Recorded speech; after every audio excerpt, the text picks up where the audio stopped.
Hello, hello. Welcome to the Five Talents Podcast. I'm your host, Abel Pacheco.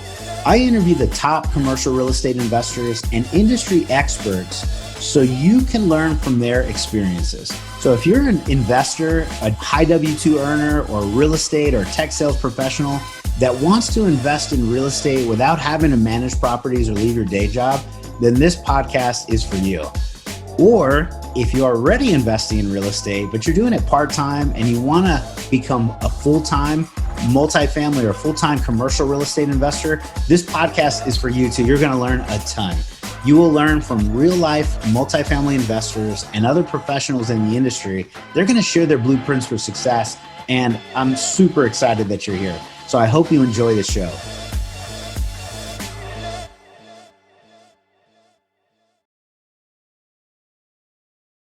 Right, hello. My name is Abel Pacheco. I'm the host of Five Talents Podcast, where we talk about commercial real estate, positive mindsets, financial freedom, among many other topics. And we are super excited today and very grateful, humbled to have an amazing guest, Mr. David Toupin. Dave, how's it going, sir?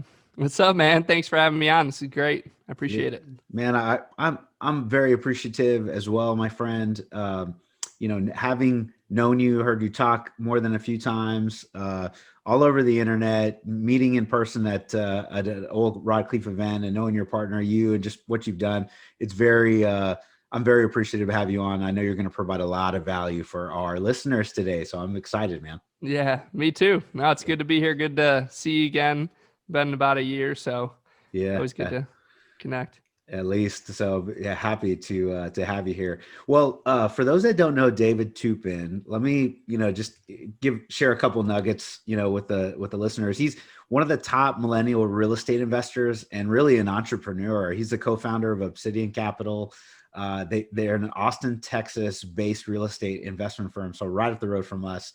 I'm being here in San Antonio, and man, Dave's got an amazing story. If you want to hear more of it, I guarantee you're going to want to after listening to this podcast.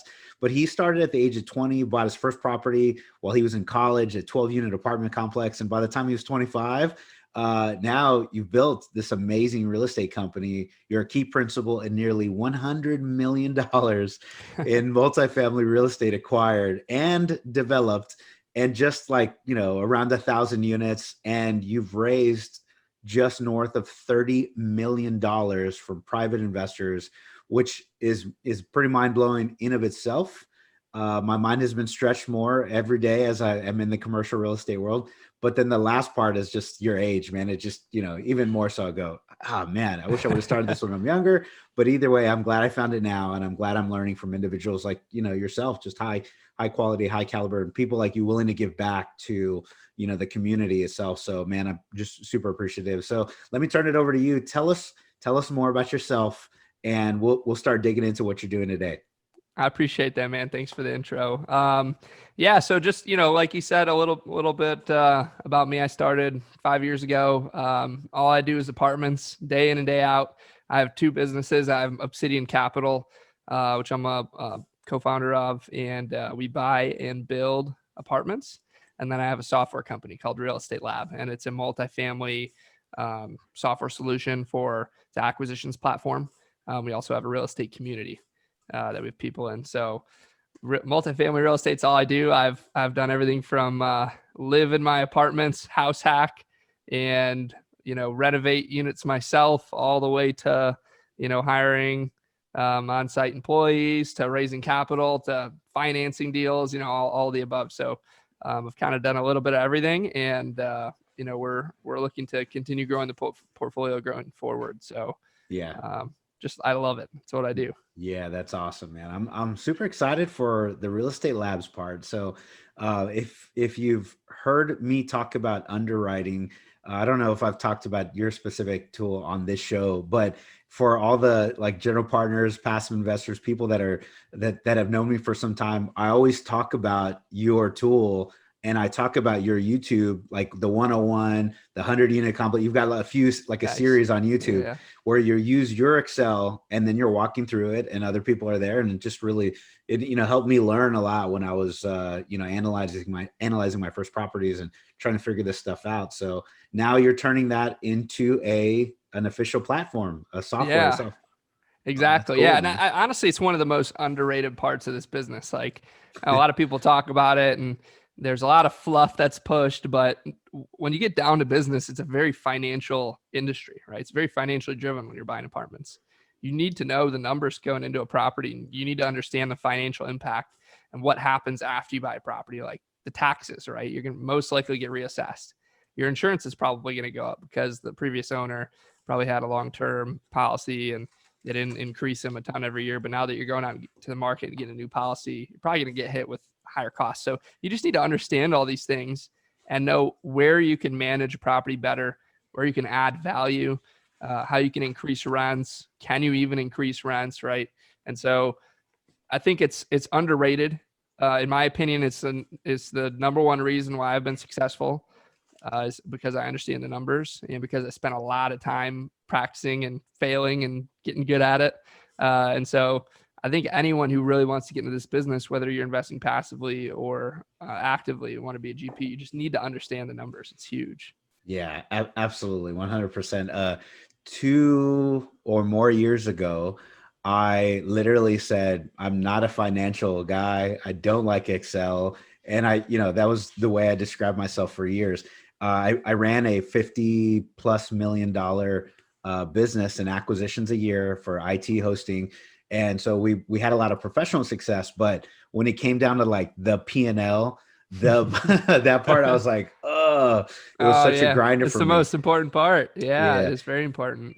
And in that business, I had a sales operations team, and they would dig into the numbers and twist them every which way, and they would Yeah, kind of show me what was happening every month, so I could kind of adjust. But that was a couple $1 billion business, and now I'm not in a couple $1 billion business. I'm trying to do it for myself. So you have to get back into, oh, this is startup mode. Let me do it myself. Let me grind in you the have to. Excel, and that's where all the money's made, right, Dave? So you're trying to, man, you're Absolutely. underwriting a ton of deals and figuring out which one's which, right? Exactly. Yeah. If you want to get it, I mean, our whole goal with this business is to buy properties and to buy them, not just to buy properties, but to buy them right. And in real estate, you make money when you buy, not when you sell. And I first heard that when I was like 18 years old. Mm-hmm. As actually my uncle told me, he did a little bit of real estate and he was like, Dave, you make money when you buy real estate. And I had to think about it for a minute. I was like, what are you saying? Don't you make money when you sell it? He's like, no, you make money when you buy. And it's all in the buy. If you buy a property right, you're going to make money. You're going to make more cash flow. You're going to have less debt on the property and you're going to have more of an equity spread when you eventually sell it. So it's so important to understand the numbers going in and make sure that you're buying at the right price. Doesn't matter how cool the property looks, how incredible it is, what amenities it has.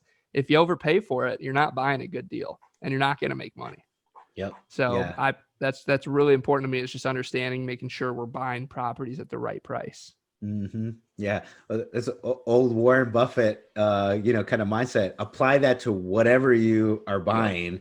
Warren Buffett says, "Hey, man, with the right basis, any investment will do Amen, well, dude. dude." Amen. I Woo. agree. So Yep. I love it. Yeah, and just even hearing you talk, right? That was what you said. One of the main reasons that you've had success today, probably your partnerships, the being able to identify opportunities, providing value to other teams, namely one of your big partners today, et cetera, et cetera. It opens up all the world, right? Absolutely. Yeah. I mean, that's I'd say part of the reason I'm partnered with Glenn, my current business partner, who's had a lot of success, has been doing this a lot longer than I have, is because I brought that skill set. And although he understands it very well and he's good at it, he's not the guy that's going to be pushing numbers in Excel. Right. And so is more of a driver relationship person, talking to brokers, touring deals on the operational side of things. And I am very heavily in the weeds on the acquisition side. And Yeah. so running Yeah. numbers, I mean, that's a skill set that I bring to the table. Yeah, I love it. And also, you've raised a ton of capital. Yeah. So as you're speaking to investors, I know as a passive investor myself in, several hundred doors, I want to know, what does this mean for me? How did you come to those numbers? What did you use? What did you plug in now? And Yep. now I ask better questions, but even the beginning, it was like, well, where does this number come from? Right. And being able Exactly. to explain it, that's When I, what's when I, going yeah, on. so I think that helps a lot because I don't get, from most people, I don't get a ton of analytical questions. I think because they understand that I'm going in and doing a lot of that research, the way I I love explain it. things. And so I think that's really important. If you're just a salesperson, it's, it's not something that you can be really salesy, raising money, in my opinion, right? It's relationships and trust and timing. I think are the two biggest things are trust and timing with raising capital from investors. Nobody's ever going to invest with you if they don't trust you. That's the first thing. They got to trust you. And the second thing, it's got to be right timing. A lot of times it just doesn't make sense for people. They're not looking for it. 1 month they're ready to go, the next month they're not. It just kind of depends. So, and trust is built by showing people that you understand how this business works. And this business works via, numbers is one of the things. It's the financial side of things. Obviously, there's a lot more, Mhm. boots on the ground, putting your eyes on the property, understanding what renovations they need, and actually spending time with your, there's a lot more to it than people think. You're not just pressing buttons on a computer and buying apartment buildings, right? You got to be on site and meet with your team and inspire them and hire good people and, and make sure that work is getting done right and everything's staying organized. But numbers are just a big part of it. And I think when investors know that you understand that portion of this, they're going to be a lot more trusting of you. Yeah. Yeah. You do the work in advance, making sure, like, yeah, I think you really said it well. I'm going to repeat some of your bullets. You said, buy it right, manage it right, add value. Yeah. And, we're doing those things. If you can show that you've bought it right, then, your data is proven, it's, vetted. And once an investor's, vetted you probably once or twice, now it's like, oh, hit the trust button Oh over and yeah. over and over again. I got a Just, couple yeah, dozen they, people where they just tell me to text them and when I have a deal and I shoot them a text, they're just like, hey, where do I wire the money? And they don't yeah, even need to see the deal. So, yeah. but that's built over years of performing. And Hmm. because I've been patient and I've gone periods of 12 to 15 months where I haven't bought a single deal. And then I'll close on 400 units in 1 month, So it's like, it really is. I think a part of it is being patient and waiting for the right deal. Yeah. You can't manage your way out of a bad buy. But if you buy right and you manage it poorly, there are still ways where you can make money, Hmm. right? But Hmm. if you don't buy right, it doesn't matter how great you manage it. There's a chance that things might go south. Yeah, absolutely. I love it. And then, just like you kind of said too, is practicing, failing, figuring it out. This is a fun one. I have a feeling, in the amount of think the amount of underwriting you've done or the amount of deals you've analyzed. And I'll share those for maybe those that haven't quite dug into the underwriting yet. Right. When I used to sell Cutco knives. I don't know if you've heard of Cutco Oh or yeah. not. Had Okay, them. so I used to sell Cutco knives. I was in college, and then when I was a new, I ran my own office. They asked me to, start a new, office in Corpus, right? But anyways, there was like Nice. this long, hour-long interview, and it's more like a group pitch for like all these people that are, coming in, and you set them all up. Anyways, it was like an hour long. You go through this thing. So I was trying to figure out how to present, right? And what they would tell me is, hey, just stick to the book. And if you just read it verbatim like 100 times, and I was like, you want me to Yeah. read this thing out loud for 100 times? And 100 times. they go, yeah, just read it out loud 100 times. And I promise you'll get it down. You'll figure out how to do it. And your own personality will shine through. Yeah. And I was like, whatever. So I made this little like whiteboard tick marks, and I put it the dry erase, and I was like, dude, there's 100 times. But after I got to 100 times, I had this thing down. Like it was just Yeah. memorized back of my mind. And and Your and were you selling more? Like you were selling a lot after doing it? Funny. So that wasn't the sales pitch. That was to recruit new Oh, to recruit. salespeople Okay, coming in. gotcha. So yeah, sorry I didn't explain that. So the interview applicants would come in, and I'd have a big old room filled with like 50 people. We'd set Oh, up all the nice. interviews at a time and just kind of do this pitch, and then people would be like, "Yeah, I think I want to sell knives with you, Abel. Let's go." And that's what I did. I recruited 18 to 24-year-olds, and we had, I don't know, we sold millions of dollars of knives when I was Wow, in that's insane. college. But that But you repetition, repeat it, man. You it's the do it over and repetition, it's over the and over. repetition, the repetition.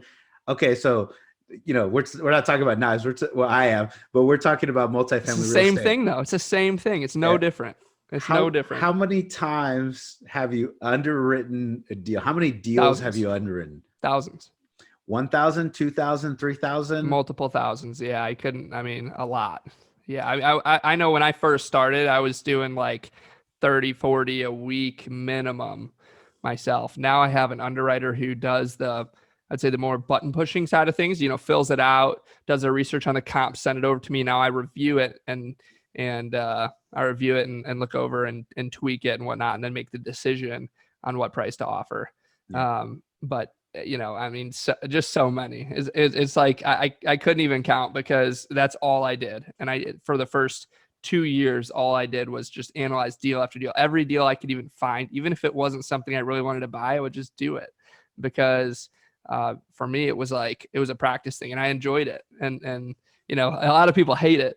And even if you don't like it, I think you still need to try it and practice it, because you need to understand it, right? And you might be better off, if that's not your skill set. It's probably not the best use of your time to be doing that, and you should hire someone to do it or whatever. But you still need to understand it, so as the decision maker, you can make that final decision if it makes sense or not to buy, right? 100%. So in the beginning, it's literally David, and think about, yourself as you're listening to this. You need to get your rent roll in the T12 and transpose the data yourself and fill it in and make sure you're putting all the right data points. And you'll really see that every, different teams put different line items and they label them differently. And you're like, well, what the heck does this mean? But so that's why I've categorized them into the right, I've kind of looked at so many that it's like I've started to create a very standardized format, categories that I see pretty much in everything, right? You've got your contract services, insurance, payroll, legal professional fees, advertising, management fees, taxes, utilities. And so you've got a turnover, right? There's these standard set of about 15 to 20 categories on every deal that you'll see. Mm-hmm. And so I've started coming up, and I would like to standardize that across the industry, because I think some people do it a little differently, but for the most part, it's very similar. Mm-hmm. And so, but the process that you mentioned, I mean, transposing and parsing out the T12 and rent roll, that's what led me to create the software that's coming out here in March, because it is a process, and that takes anywhere from 30 to 60 minutes just to run through these financials.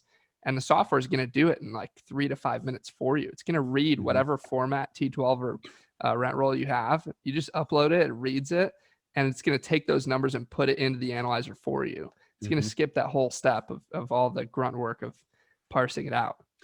And now that you have a tool like this, I think is key to mention, right? Is in the beginning you did it yourself, and you probably dealt with, well, I know you dealt with thousands, all the people that didn't want to give you the Excels, and you have to freaking convert all your PDF. And anyways, now somebody helps you do that for you, and you're the analyzer at the very end, making sure all the deals work.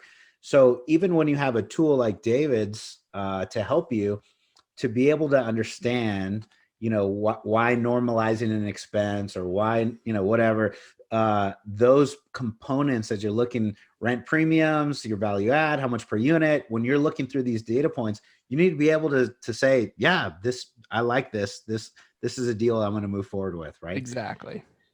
So you need to get used to those like key metrics. I mean, there's a bunch of them, right? I mean, cap rate's probably one of the most obvious ones. But starting to realize what does the price per door in a certain market look like in comparison to the size of the units and the average rents. Those are some of the first 3 things I ask for.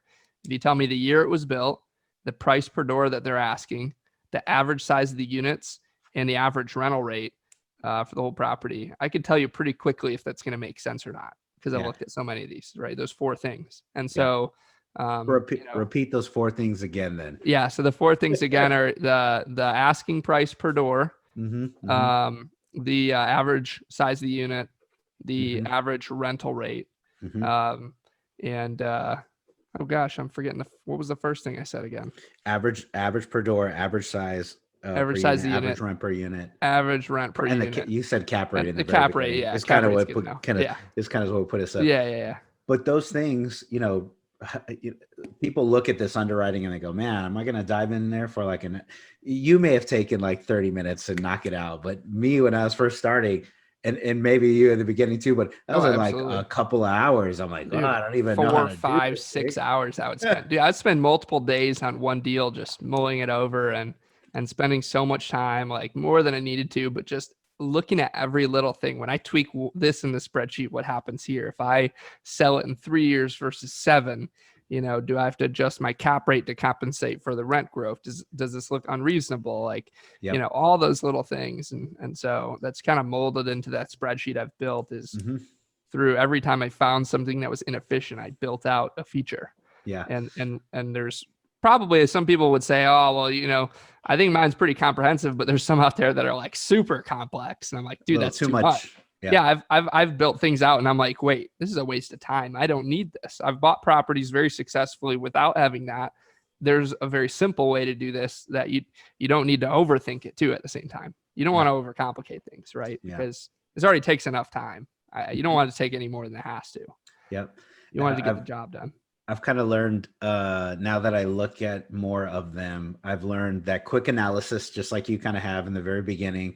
And does it make sense to go to the next step? And if it makes sense based on, David's qualifications, then you're like, oh, okay, this is kind of within range. Now let me look at deeper in the data. Hello. You're listening to the 5 Talents Podcast. I'm your host, Abel Pacheco. If you're enjoying this podcast, then I know you're serious about achieving financial freedom. Are you ready to create your own path through multifamily investing for yourself and your family? Then I know you're going to appreciate our Investor's Guide to Multifamily Investing. It's titled Tackling Commercial Real Estate the Easy Way. We use this guide to invest ourselves in $93 million worth of real estate. So we're going to show you the basic mechanics of multifamily syndications and how to evaluate your next passive investment opportunity. So the best part, if you subscribe to our podcast now, leave us a review and a rating. I'm going to give you a free copy of our ebook. So please take a moment to do that now. Once you've done that, go to 5tcre.com/ebook, 5tcre.com/ebook. Make sure to let us know you left a review and we're going to send you a free copy. So thank you so much for subscribing to the 5 Talents Podcast. We really appreciate it.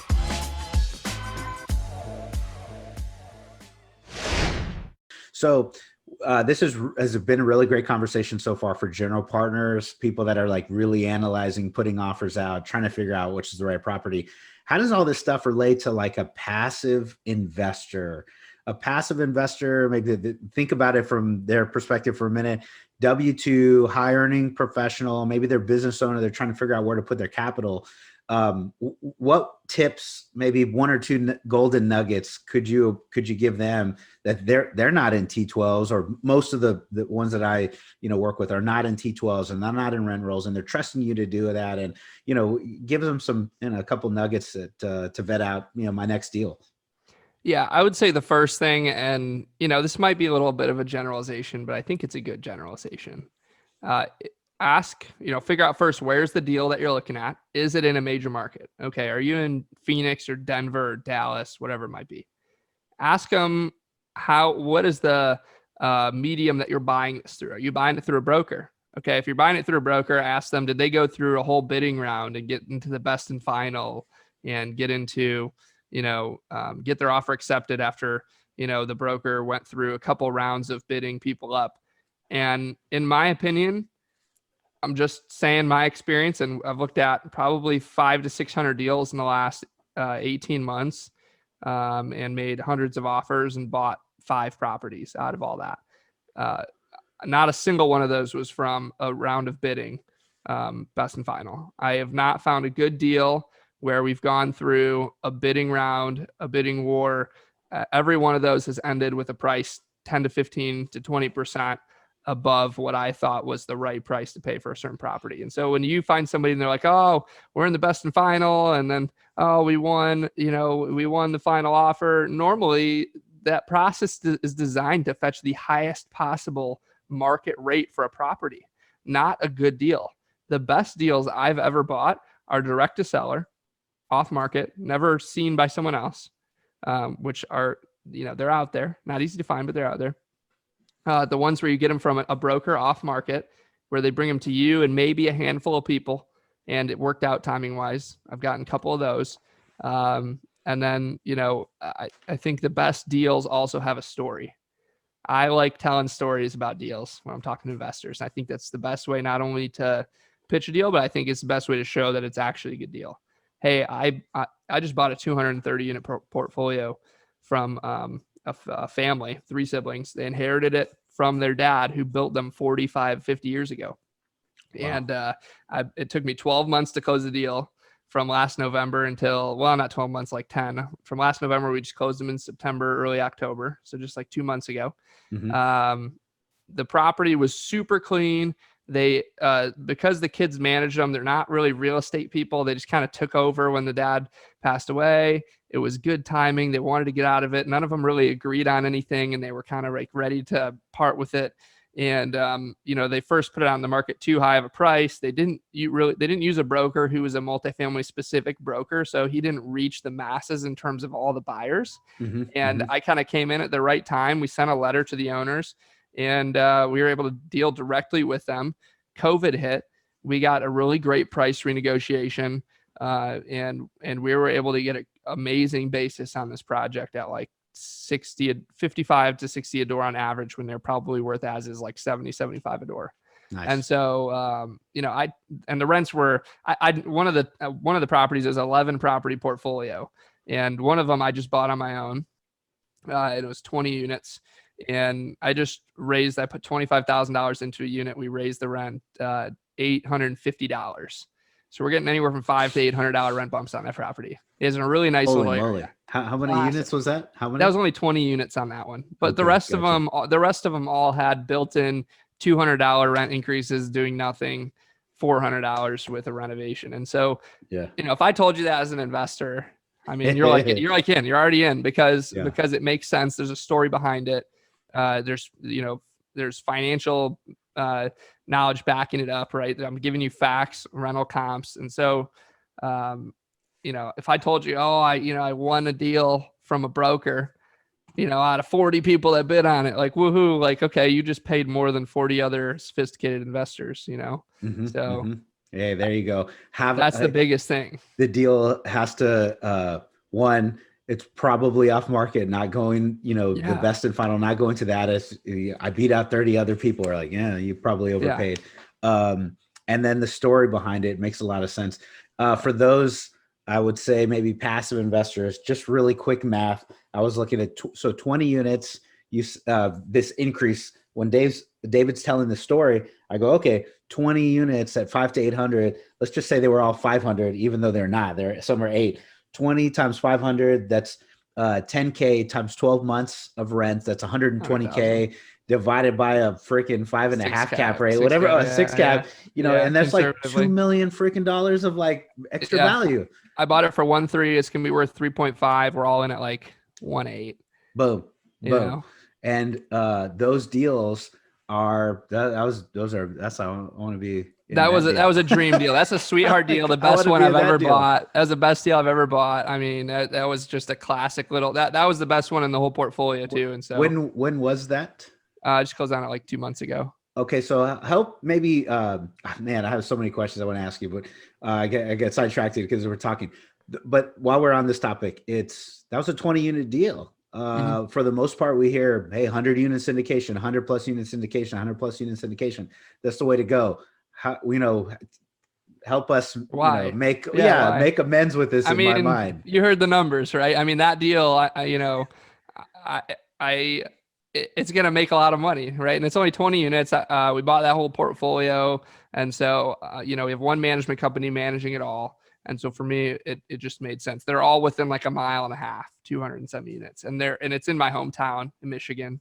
Yeah. I know the area super well. And so for me, it made sense to do those. It's just too good of a price to pass up. That's awesome. Yeah. And then You can make $1 million on a little deal like that, or you can go syndicate a 200 unit deal, get a small piece in it, and maybe make 50,000. It depends like how you do it. So there's a million ways to skin a cat. I'm opportunistic. Yeah. How many markets are you looking into deals today? So all major cities in Texas: Dallas, Fort Worth, Houston, San Antonio, Austin, Atlanta, Indianapolis, and Michigan, Detroit Metro. Okay. So also provide some visibility if you could. There's a number of deals you've analyzed. How many broker relationships do you have for those markets? Help us quantify this a little bit. And, that's a lot of deals to be looking through, kind of the numbers that you mentioned, 500-600, even in the last year or so. How many, relationships is that? I would say 5 to 10 brokers in each city, and some more, some less. And some I'm closer with than others. So it just kind of depends. But I'd say we have a network of about 75 to 100 brokers. And I would say I'm consistently talking to 15 to 30 of them. Yeah. And they know you're real. Yeah. They know you're going to buy. They also know you're like passing on a ton of these deals. By the numbers, it's 500. If you underwrote, you did 5. That's like 1%. It is, yeah. How does that relationship work back and forth when they know, you're going to pass on the majority? That's just the game, man. I mean, brokers, their job is to sell deal for an owner at, at the highest price, depending on the owner, or really if you're a good broker, it's to get it listed at a reasonable price so it'll move quick. And you won't have to go through somebody backing out, right? The best brokers do volume of transactions, not just, if they can do twice as many transactions because they do them quicker, it's better than doing half as many at 10% higher prices. So a broker's job is to get a deal closed. First of all, that's how they get paid. Yeah. And they know that they're going to have, 100 people looking at every deal they put out, and only one person can buy it. So it's part of the game for them. They know there's going to be people that don't win every deal. Yep. And the way you view that and the way you treat them and interact with them, give us a little bit of this as well. For me, it's like, they're friends in business. We're business. You have a good business relationship with them. We'll meet up, we'll tour deals, go out to lunch, hang out, get dinner. And really our job is to just be in constant communication so that when they have a deal, especially, hopefully an off-market deal, we're there at the right place and the right time for them to share it with us. Yeah. Because they're most likely to bring those off-market deals to the people they either work with the most or they've most recently talked to. Yeah. And so you just have to be, it's the right place, the right time. That's awesome. Well, that's good stuff. And kind of moving, a little bit further in the conversation as we go through this is now you're doing development on deals. I've seen you some video or some pictures with hard hat on and you're out there. I'm like, hey, doing development now. Tell us about, all the things that you're doing on that side.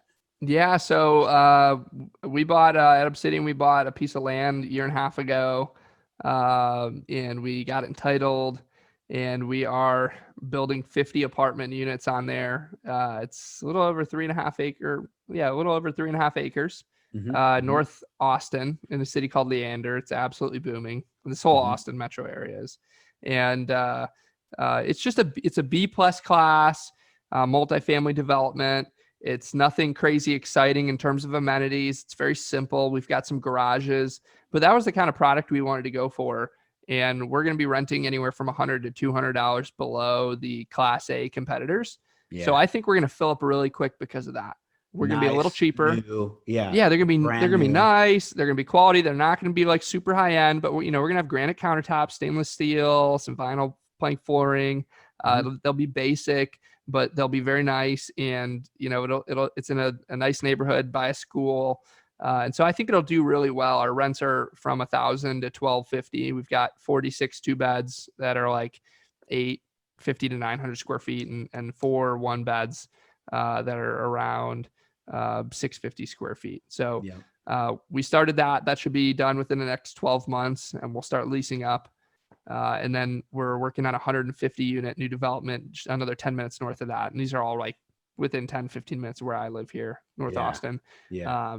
And so that one's really exciting as well. So I would like to start 2 new developments a year going forward, at least. We're really bullish on that around here. How are you guys financing? Are y'all doing new HUD loans, or what's the 221 D4 loans? Or No, so the 50 unit was a local credit union called Amplify here in Texas, a regional bank, a regional credit union. And that went well. I think we got, our terms were like 75% loan to cost, 2 years interest only during construction. Then it rolls into another 5-year term with a fixed rate of mid fours, like 4.5%. So not the best rate, but for that size of deal, it's too small for HUD, but it's construction, right? So it's not terrible compared to where the rates are today. And so, easy to work with, easy draw process. So we like that. And it was pretty quick to get the loan. It's like 60 days. HUD is what we're going for on this 150 unit. That is in for a little longer process. Oh man, 10 to 12 months nowadays with how many people are in line for them. And it's a very strenuous, you need to have a team that is HUD experienced in terms of our builder and contractor, and our architects. They need to have experience doing HUD loans and working on those. And so, we've put together that team, and, our civil engineers starting to work on, all the entitlements and the surveying and topographical surveys, and looking at, water easements and all these different things that you get into when you start looking at development and site planning. It's so much more in depth than just buying existing apartments. But that's why we're building in value into this, right? That 150 unit we're building for about 20 million, and it's going to be probably worth like mid to low 30 millions when stabilized within a couple of years. Yeah, I love it. Yeah, I'm doing the 221 D4 right now as well, and learning through all of the process, and going through my, I think we started a couple months ago through the pre-concept part of it, but it's like, there's the journey. You guys got an invitation letter, and now are you going for the pre-application, or have you already done that? We've already done that. We've presented the concept board, and kind of right there to their green, or the green card. Hey, you got your acceptance letter. Now at this point, it's like, hey, are we going to go this direct to firm, or no? Like, let's go through the normal process. So I think we're trying to debate those two. But man, excited about everything, and it's just a new process. I've never done it either, and so I'm trying to learn a bunch about it. Who'd you go with? You mentioned I'm using on this one, like for the lender. Yeah, who's your lender? For the HUD guys, I'm using Love or Dwight Capital, but they kind of have some expertise there. And for our side, that's one of the things that we're learning is that expertise in every category makes the deal fly. So for those of you that are general partners or new general partners trying to figure out how in the world do I break into this world, you've heard this like a ton of times. I know you have, if you've been listening to these enough of my podcast or anybody else's, which is like you're leveraging a team. So David mentioned a couple of things. This HUD process, even on this, is super hard, a lot of difficulty, whatever.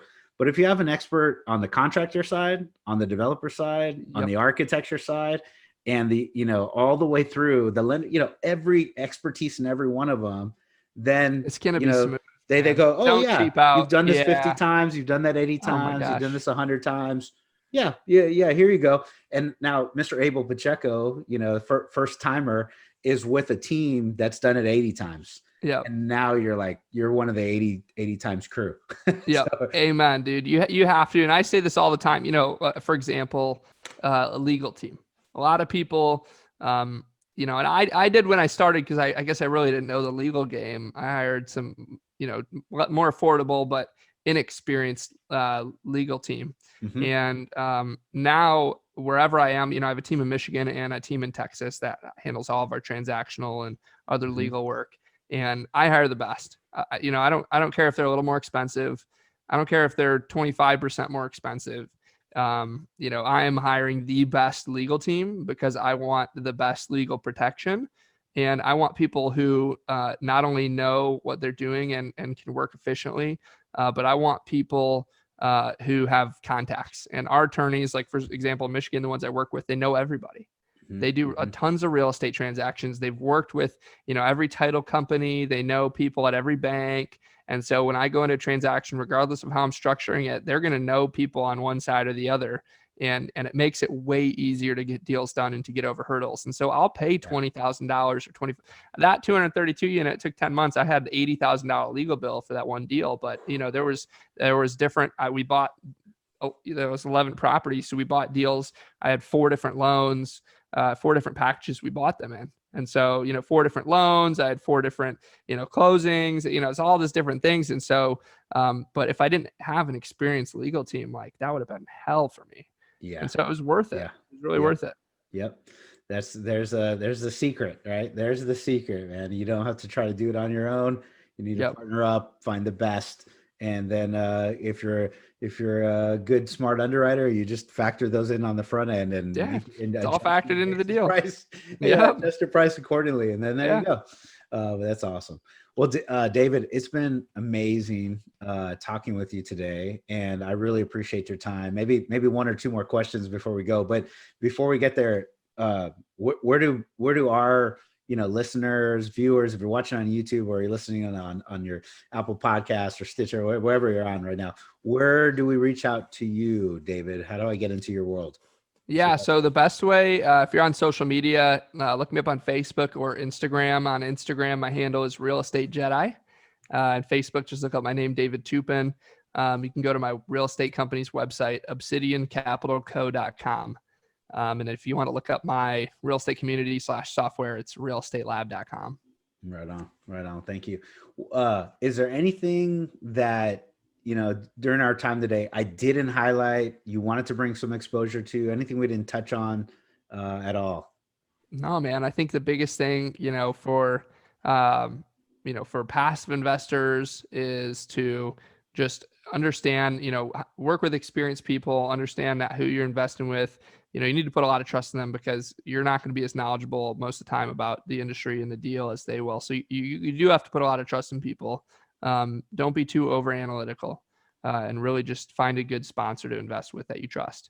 And then for general partners, look at a lot of deals, don't give up. I mean, there's some good sage advice, man. Just look at a ton of them, and you'll understand a little bit more. Okay, this one's a good deal. This one's not a good deal. So I love it. Dig into it. And then, I did have a last maybe question or two on like just general, I don't want to say limiting beliefs, right?